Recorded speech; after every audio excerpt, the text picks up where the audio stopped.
9 noyabr 1986 ildə 56 yaşında dünyasını dəyişən anam Məsmə İsmail qızının əziz xatirəsinə Kərbəlayı Abbas Yanar Səbirlidən ana səni ziyarətə gəlmişəm ixtisarla.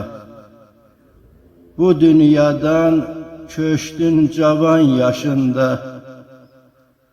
Ana səni ziyarətə gəlmişəm.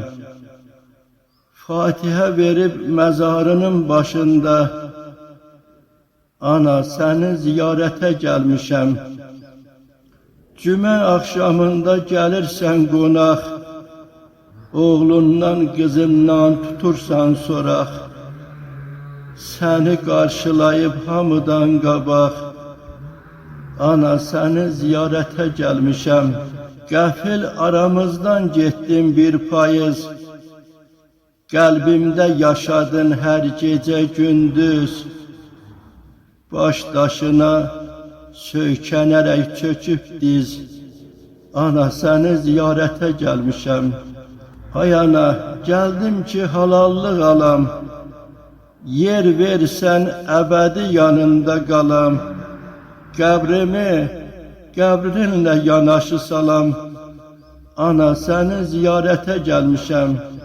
Nə olar ay ana bir qalx ayağa. Könlümün qübarı dönübdür dağa. Sən ki sığışmırsan qara torpağa. Ana səni ziyarətə gəlmişəm.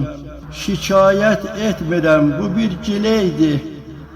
Bicanə insanlar qəddimi əydi. Abbas gərək səndən qabaq öləydi. Mənsə səni ziyarətə gəlmişəm. Ana səni ziyarətə gəlmişəm. Allah rəhmət eyləsin, məkanın cənnət olsun.